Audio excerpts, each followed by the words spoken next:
نحمده ونصلي على رسوله الكريم اما بعد فاعوذ باللہ من الشیطان الرجیم بسم اللہ الرحمن الرحیم۔ میری تمام ساتھیوں کو نہایت ادب، احترام اور میری محبت کا سلام۔ رب اشرح لی صدری ویسر لی امری واحلل عقدۃ من لسانی یفقہوا قولی اللہم ثبتنا عند الموت بلا الہ الا اللہ۔ اے ہمارے اللہ کریم، ہمیں ہماری موت کے وقت کلمہ لا الہ الا اللہ پر ثابت قدم رکھیے گا۔ اللہ اکبر کبیرا والحمد للہ کثیرا وسبحان اللہ بکرۃ واصیلا۔ اللہم صلی علی محمد النبی الامی وعلی آل محمد۔ تمام طرح کی تعریف اس اللہ عز و جل کے لیے لائق اور زیبا ہے جو ہمیں پیدا کرنے اور پالنے والا ہے، جس نے تمام انسانیت کی رہنمائی کے لیے انبیاء بھیجے اور ہم تک ہدایت کا پیغام پہنچانے کا انتظام کیا، اور ہر طرح کا درود و سلام ہمارے نبی آخر الزمان کے لیے، جنہوں نے خود مشکلات اٹھا کر ہم تک ہمارے دین کو پہنچایا۔ وقال عز و جل فی القرآن المجید ربنا اننا سمعنا منادیا ینادی للایمان ان آمنوا بربکم فآمنا، کہ قرآن پاک میں ہے کہ اے ہمارے رب، اب دعا کر رہے ہیں لوگ کہ اے ہمارے رب، بے شک ہم نے سنا ایک پکارنے والے کو، وہ پکار رہا تھا کہ ایمان کی طرف آؤ، وہ یہ کہہ رہا تھا کہ تم ایمان لاؤ اپنے رب کے ساتھ، تو ہم ایمان لے آئے۔ تو اب اللہ تعالیٰ آپ کیا کیجئے، ربنا، اے ہمارے رب، فاغفر لنا ذنوبنا، آپ ہمارے لیے ہمارے گناہوں کو بخش دیجئے، وکفر عنا سیئاتنا، اور ہم سے ہماری برائیوں کو دور کر دیجئے، وتوفنا مع الابرار، اور ہمیں نیک لوگوں کے ساتھ فوت کیجئے گا، ربنا وآتنا ما وعدتنا علی رسولک، کہ اے ہمارے رب، تو ہمیں وہ دینا جس کا وعدہ تو نے اپنے رسولوں کی زبانی ہمارے ساتھ کیا، ولا تخزنا یوم القیامہ، اور ہمیں قیامت کے دن رسوائی نہ ملے، ہمیں رسوا نہ کرنا۔ کیوں؟ انک لا تخلف المیعاد، کیونکہ تو اپنے وعدے کی خلاف ورزی نہیں کرتا۔ فاستجاب لہم، تو اللہ نے ان کی یہ دعا قبول کر لی، ربہم، ان کے رب نے ان کی یہ دعا قبول کی اور جواب دیا، انی لا اضیع عمل عامل منکم، میں تم میں سے کسی عمل کرنے والے کا عمل ضائع نہیں کروں گا، من ذکر او انثی، چاہے وہ مرد ہو یا عورت۔ مرد نیکی کرے گا تو بھی اس کو جزا دی جائے گی، عورت نیکی کرے گی تو بھی اس کو جزا ملے گی۔ تو آپ نے اور میں نے اسی آیت سے سبق لینا ہے کہ ہم نے اپنے آپ کو نیکیوں میں تھکانا ہے، اللہ کے راستے میں تھکانا ہے اور اللہ کے لیے وقت گزارنا ہے۔ عبداللہ سجدے میں تھے کہ انہیں فرشتے نے آواز دی، صالح نے انہیں کہا کہ عبداللہ اٹھو، صالح اب میں کبھی نہیں مروں گا، میری زندگی میں کبھی کوئی بیماری، بڑھاپا، خوف، غم، حزن، اداسی اور مایوسی نہیں آئے گی۔ میرا دل چاہ رہا تھا کہ میں اچھلوں، کودوں اور کہہ کے لگاؤں، میں پوری دنیا کو چیخ چیخ کر بتاؤں کہ لوگو، آج میں کامیاب ہو گیا، آج سے میری بادشاہت شروع ہوتی ہے، آج سے میری زندگی شروع ہوتی ہے۔ صالح خاموشی سے مسکراتے ہوئے مجھے دیکھتا رہا اور میرے خاموش ہونے پر وہ بولا، زندگی تو شروع ہوگی، ابھی تو ہمیں واپس حشر میں لوٹنا ہے، بہت سے احوال دیکھنے ہیں، آؤ میدان حشر میں چلتے ہیں۔ ہم ایک دفعہ پھر میدان حشر میں جا کھڑے ہوئے، بچوں سے متعلق نائمہ کا سوال میرے کانوں میں گونج رہا تھا۔ میں نے صالح سے کہا، میں اپنے دونوں بچوں سے ملنا چاہتا ہوں جو یہاں موجود ہیں۔ اس کا مطلب ہے کہ تم ذہنی طور پر ان دونوں سے ان کے برے حال میں ملنے کے لیے تیار ہو؟ ہاں، شاید میں پہلے تو یہ حوصلہ نہیں کر پا رہا تھا، میرے لیے تو اپنے استاد کا صدمہ ہی کافی تھا، پھر جب میں نے اپنی بہو کو برے حال میں دیکھا تو میرے اوزان خطا ہو گئے، مگر اب مجھے اندازہ ہو چکا ہے کہ اس سب کا سامنا کرنے کا وقت آ گیا۔ ہاں، ابھی حشر کا دن ہے، یہ صرف جنت میں جانے کے بعد ہوگا کہ انسان کے لیے صدمہ اور خوف و حزن ختم ہو جائے گا۔ صالح نے مجھ پر طاری ہونے والے غم کی توجیہ کی، یہی تعبیر قرآن پاک پاک میں جنت کے لیے استعمال ہوئی کہ وہ جگہ ہے جہاں ماضی کا کوئی پچھتاوا نہیں ہوگا اور نہ ہی مستقبل کا کوئی اندیشہ۔ میں نے اس کی تائید میں قرآن پاک کی ایک آیت کا حوالہ دیا۔ جواب میں صالح نے ایک اور بات کو واضح کیا کہ ہاں، جنت ایسی ہی جگہ ہے۔ حساب جب شروع ہوگا تو جنت و جہنم کو قریب لایا جائے گا۔ ہر شخص کی جنت یا جہنم کا جب فیصلہ ہوگا تو اسے اس وقت یہ بات بتا دی جائے گی کہ اسے کیا نہیں ملا، یعنی اسے کس عذاب سے بچا لیا گیا یا کس نعمت سے محروم کر دیا گیا۔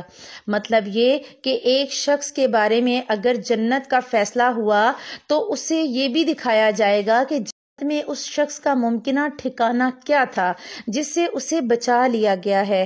اسی طرح اگر فیصلہ جہنم کا ہوا تو مجرم کو یہ بھی بتا دیا جائے گا کہ جنت میں اس کا ممکنہ طور پر کیا مقام تھا جسے اس نے کھو دیا۔ یہ تو خود اپنی ذات میں ایک بہت بڑا عذاب ہوگا۔ ہاں، اہل جنت کے لیے سب سے بڑی خوشی اور پہلی خوشی اس جہنم سے بچنا ہوگی، اور اہل جہنم کے لیے سب سے پہلا عذاب یہ پچھتاوا کہ وہ کس اعلیٰ نعمت اور عظیم درجے سے ابدی طور پر محروم ہو چکے ہیں۔ تمہیں کچھ دیر قبل بیان کردہ میری یہ بات یاد ہوگی کہ جس انسان نے روز ازل اپنے لیے جنت میں ترقی مول لی، اپنے لیے ترقی کا جتنا بڑا امکان چاہا، اس نے جہنم کے بھی اتنے ہی زیادہ پست مقام کا خطرہ مول لیا تھا۔ سو آج اس کا نتیجہ یہ نکلے گا کہ جنت میں اعلیٰ مقام ملنے کی مسرت کے ہمراہ جہنم میں سخت ترین عذاب سے بچنے کی نوید بھی ملے گی، اور جہنم میں پست ترین مقام کی مصیبت کے ساتھ جنت کے اعلیٰ ترین درجات سے محرومی کی حسرت بھی اسی تناسب سے ہوگی۔ میرے خدایا، میرے منہ سے بے اختیار نکلا، اور آپ اور میں بھی دعا کریں، اللہم انی اسألک الجنت، اے اللہ بے شک میں آپ سے جنت کا سوال کرتی ہوں، وما قرب الیہا من قول او عمل، اور میں ہر اس بات یا عمل کا آپ سے سوال کرتی ہوں جو مجھے جنت سے قریب کرے، واعوذ بک من النار، اور اے اللہ میں آپ سے پناہ مانگتی ہوں آگ سے، وما قرب الیہا من قول او عمل، اور مجھے اس قول اور عمل سے بھی دور رکھیں، ایسی بات اور کام سے بھی دور رکھیں جو مجھے جہنم سے قریب کرے۔ وَأَسْأَلُكَ أَن تَجْعَلَ كُلَّ قَضَاءٍ قَضَيْتَهُ لِي خَيْرًا، اور اے اللہ میں آپ سے مانگتی ہوں کہ ہر فیصلے کو جو آپ نے میرے لیے کرنا ہے میرے حق میں بہتر بنا دے۔ تو اللہ ہمیں دور سے بھی جہنم نہ دکھائے، اللہ ہمیں جہنم کے کبھی قریب نہ کرے، ہمیں اللہ جتنے ہم نے گناہ کیے اللہ انہیں بخش دے۔ اللہم اغفر لی ذنبی، اے اللہ تو میرے سارے گناہوں کو بخش دے، ہمارے ایک دفعہ بخش دے، آگے ہم حد الامکان گناہوں سے بچیں گے۔ ہم یہ گفتگو کر رہے تھے اور آہستہ آہستہ چلتے جا رہے تھے، حشر کے احوال ابھی تک وہی تھے، یہ شاید کچھ زیادہ سخت تر ہو چکے تھے، وہی رونا اور پیٹنا، وہی پریشانی و بدحالی، وہی حسرت و ندامت، وہی اضطراب و بے چینی، وہی حزن و مایوسی، ہر چہرے پر سوال تھا مگر کہیں کوئی جواب نہیں تھا، ہر چہرے پر اضمحلال تھا مگر سکون کہیں نہیں تھا۔ میں نے دل میں سوچا پتہ نہیں میری بیٹی اور بیٹے پر کیا گزر رہی ہوگی۔ اسی میدان میں ایک جگہ دو لڑکیاں پتھریلی زمین پر بے یار و مددگار بیٹھی تھیں، دونوں کی آنکھیں بری طرح سوج رہی تھیں اور صاف لگ رہا تھا کہ روتے روتے ان کی یہ حالت ہو چکی ہے۔ نڈھال جسم، پریشان چہرہ اور پسمردہ آنکھیں، ان کے دکھ کی کہانی ان کے چہرے پر دور سے پڑھی جا سکتی تھی۔ ان میں سے ایک زیادہ بدحال لڑکی دوسرے سے کہنے لگی، لیلا مجھے یقین نہیں آ رہا کہ یہ سب کچھ سچ ہے۔ انسان موت کے بعد دوبارہ اس طرح زندہ ہو سکتے ہیں؟ دنیا کی زندگی کے بعد ایک نئی دنیا شروع ہو سکتی ہے؟ نہیں، مجھے نہیں یقین آتا۔ کاش یہ ایک بھیانہ خواب ہو، کاش کہ میری آنکھ کھلے اور میں اپنے ٹھنڈے ایئر کنڈیشن بیڈ روم کے نرم و نازک بستر پر خود کو لیٹا ہوا پاؤں اور میں آ کر تمہیں کالج میں بتاؤں کہ آج میں نے ایک بہت بھیانہ خواب دیکھا ہے۔ کاش یہ خواب ہو، کاش یہ خواب ہو۔ اور یہ کہتے ہوئے وہ رونے لگی۔ لیلا نے روتی ہوئی آسماں سے کہا، یقین کرنے یا نہ کرنے سے کیا فرق پڑتا ہے؟ یہ خواب نہیں بلکہ حقیقت ہے۔ خواب تو وہ تھا جو ہم پچھلی دنیا میں دیکھ رہے تھے۔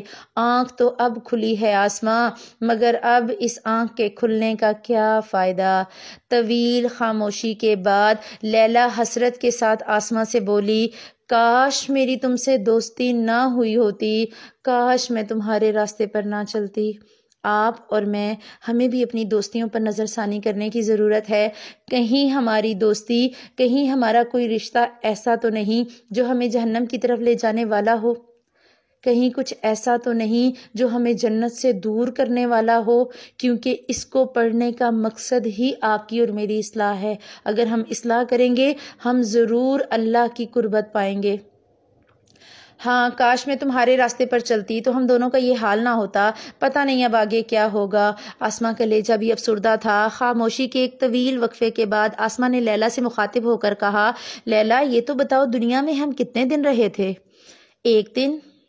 پتہ نہیں، یا 10 دن، یا شاید بس 1 پہر۔ اس وقت تو ایسا لگتا تھا کہ یہ زندگی کبھی ختم ہی نہ ہوگی، مگر اب تو سب کچھ بس ایک خواب لگتا ہے۔ مجھے تو اب اس خواب کی کوئی جھلک بھی نظر نہیں آ رہی۔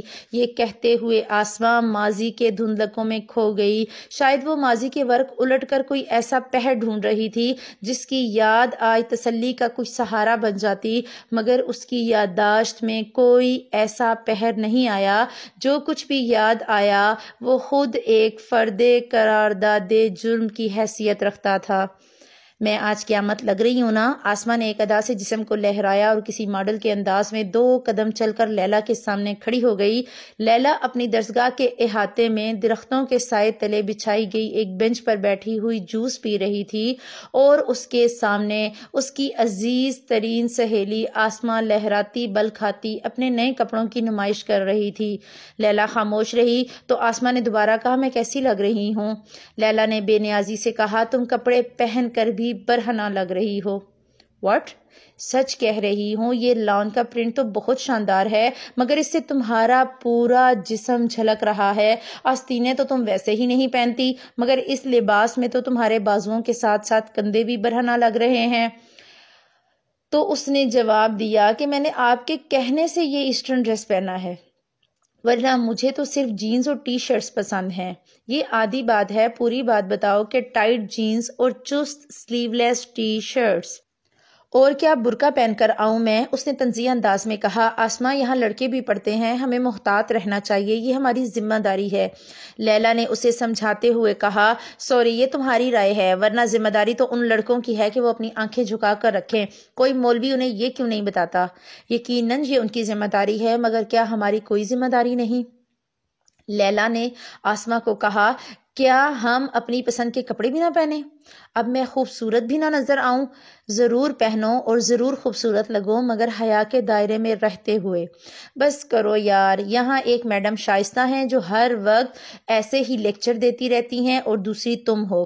سنو، ان کے نقش قدم پر مت چلو، ورنہ ان کے جیسا ہی انجام ہوگا۔ ساری زندگی گھر بیٹھی رہ جاؤ گی، تمہاری کبھی کہیں شادی بھی نہیں ہوگی۔ آسماں، بری بات ہے، اتنی اچھی اور نیک ٹیچر ہیں وہ، اور تم ان کا مذاق اڑا رہی ہو۔ ان کی شادی نہیں ہوئی تو اس میں ان کا نہیں بلکہ ہمارے معاشرے کا قصور ہے۔ ارے چھوڑو یار یہ فضول بحث۔ یہ دیکھو، یہ جو لان کا پرنٹ میں نے پہنا ہے وہ سپر ماڈل اور ایکٹریس چمپا نے لانچ کیا ہے، اور اس کا ڈیزائنر بھی انٹرنیشنل شہرت کا مالک ہے۔ پتہ ہے ایک سوٹ 30,000 کا ہے۔ تم نے تو ایگزیبیشن میں جانے سے انکار کر دیا تھا، مگر وہاں بڑا مزہ آیا۔ آخر میں فیشن شو بھی تھا، اسی میں چمپا نے یہ سٹائل پہن رکھا تھا جسے میں نے کاپی کیا۔ تم بھی بنوا لو، اور اس کے بعد میرے گھر والے مجھے گھر سے نکال دیں گے۔ ڈونٹ وری، میں تمہیں اپنے ہاں رکھ لوں گی۔ ویسے بھی تمہارے گھر والے بڑے ہی مذہبی ہیں۔ تمہاری امی نائمہ آنٹی ہیں تو ویسے اچھی خاتون، بس ہر وقت نصیحتیں کرتی رہتی ہیں، اور تمہارے ابا عبداللہ انکل، وہ تو ایسے لگتا ہے جیسے ساری دنیا میں اسلام پھیلا کر ہی دم لیں گے۔ ایسے ہی تمہارے باقی بہن بھائی ہیں، بس ایک تمہارے بڑے بھائی جمشید ہی ڈھنگ کے ہیں، شاید اسی لیے وہ تم لوگوں کے ساتھ نہیں رہتے۔ اور جواب کیا دیا اس لڑکی نے؟ اس نے کہا ابا تو سمجھتے ہیں کہ وہی سب سے زیادہ ان سے دور ہو چکے ہیں، اور بقول امی کے انہوں نے مجھے بھی خراب کر دیا ہے۔ کیا خرابی ہے تم میں؟ تم تو ویسے ہی بڑی نیک لگتی ہو۔ میں اور نیک بس بمشکل بچپن کی عادت کی وجہ سے نماز روزہ کرتی ہوں، باقی تو میں تمہارے ساتھ رہ کر تمہارے جیسے ہی کام کرتی ہوں۔ مگر یہ تو دیکھو مزہ کتنا آتا ہے، 50 سال کی زندگی ہے یار، خوب کھاؤ پیو اور انجوائے کرو۔ ہاں تمہارے ساتھ مزہ تو بہت آتا ہے، مگر ابو کہتے ہیں کہ آخرت میں اگر ایک دن کے لیے بھی پکڑ ہو گئی تو وہاں کا ایک دن 1000 برس کا ہوگا، اس میں 50 سالہ زندگی کا سارا نشہ ہرن ہو جائے گا۔ ان کی تربیت سے میری امی بہنیں اور بھائی انور سبھی نیکی کی زندگی گزارتے ہیں۔ Don't talk about it. وہ نیکی کی نہیں بوریت کی زندگی ہے۔ اس بور زندگی کے تصور سے مجھے وحشت ہوتی ہے۔ میں نے اسی لیے تمہارے گھر جانا کم کر دیا ہے۔ ہر وقت جنت کی باتیں، ہر وقت آخرت اور نیکی کی باتیں، عبادت کرو، نماز پڑھو، روزہ رکھو، دوپٹہ سینے پہ رکھو، سر ڈھانکو۔ I don't like this rubbish۔ یہ الفاظ آج آپ اور میں اور ہمارے گھروں میں ہمارے بچے آرام سے بولتے ہیں۔ جب دیکھو نماز کے پیچھے پڑی رہتی ہیں، جب دیکھو نماز پڑھو، روزے رکھو۔ ہمارے بچے بھی اسی سٹائل میں ہم سے بات کرتے ہیں۔ آسمہ کی اس بات سے لیلا کے چہرے پر کچھ ناگواری کے آثار ظاہر ہوئے۔ وہ بولی ایسا مت کہو آسمہ، میرے گھر والوں نے تم سے کبھی کچھ نہیں کہا، وہ بیچارے جو کرتے ہیں خود کرتے ہیں یا وہ مجھے کہتے ہیں، تمہیں تو وہ کچھ نہیں کہتے۔ صرف ایک دفعہ میرے ابا نے تم سے کہا تھا کہ بیٹا تم میری بیٹی کی سہیلی ہو، دیکھو ایسی سہیلی بننا جو جنت میں بھی اس کے ساتھ رہے۔ ایسا نہ ہو کہ تم دونوں خدا کو ناراض کر دو اور کسی بری جگہ تم دونوں کو ساتھ رہنا پڑے۔ ایسا نہ ہو کہ قیامت کے دن تم دونوں ایک دوسرے کو الزام دو کہ تمہاری دوستی نے مجھے برباد کر دیا۔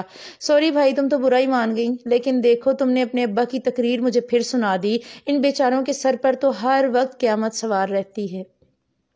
آسمہ کے اس جملے سے لیلا کے چہرے کا رنگ بدلا۔ اس کے تیور دیکھ کر وہ فوراً بولی سوری ناراض نہ ہونا، اب تمہارے ابا کو میں کچھ نہیں کہوں گی، چلو کینٹین چل کر کچھ کھاتے ہیں، مجھے تو بڑی بھوک لگ رہی ہے۔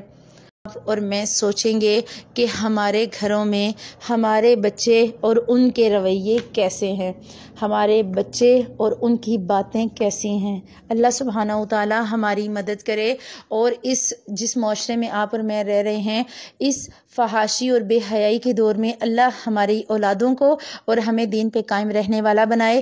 دعا کے ساتھ بات کو ختم کروں گی۔ رب اعنی ولا تعن علیہ، اے میرے رب میری مدد کر اور میرے خلاف مدد نہ کر۔ وانصرنی ولا تنصر علیہ، اور تم مجھے غلبہ دے اور میرے اوپر کسی کو غلبہ نہ دے۔ وامکر لی ولا تمکر علیہ، تم میرے لیے تدبیر کر اور میرے خلاف کوئی تدبیر نہ کر۔ واہدنی ویسر لی الہدی، اور اے اللہ تم مجھے ہدایت دے اور میرے لیے ہدایت کو آسان بنا دے۔ وانصرنی علی من بغی علیہ، مدد اس کے خلاف کر جو مجھ پر زیادتی کرے۔ اللہ پاک ہماری مدد کرے ایسی ساری چیزوں کے خلاف۔ رب اجعلنی، اے اللہ تو مجھے بتا دے، لک شکارا، کہ میں تیری بہت شکر کرنے والی بندی بن جاؤں، لک ذکارا، اور میں تیرا بہت زیادہ ذکر کرنے والی بن جاؤں، لک رہابا، اور میں تجھ سے ہر وقت ڈرنے والی بن جاؤں، لک مطواعا، اور میں تیری بہت زیادہ اطاعت کرنے والی بندی بنوں، لک محبتا الیک اواہا منیبا، اے اللہ مجھے بہت اپنی عاجزی کرنے والی بندی بنا دے، جو تیری طرف آہیں بھرنے والی ہو، تیری طرف رجوع کرنے والی ہو۔ اور تو کیا کر، رب تقبل توبتی، اے میرے اللہ تو میری اس توبہ کو قبول کر لے، واغسل حوبتی، اور تو میرے گناہوں کو دھو دے، واجب دعوتی، اور تو میری اس دعا کو قبول کر لے، وثبت حجتی، اور میری اس دلیل کو ثابت کر دے کہ میں نے تو اسے معافی مانگی اور تو اس کو معاف کر دے، وسدد لسانی، میری زبان کو سیدھا کر دے، واہد قلبی، اور میرے دل کو ہدایت دے دے، واسلل سخیمۃ صدری، اے اللہ تو میرے سینے سے ہر طرح کے کینے کو نکال دے۔ سبحانک اللہم و بحمدک، نشہد ان لا الہ الا انت، نستغفرک و نتوب الیک۔ والسلام علیکم ورحمۃ اللہ وبرکاتہ۔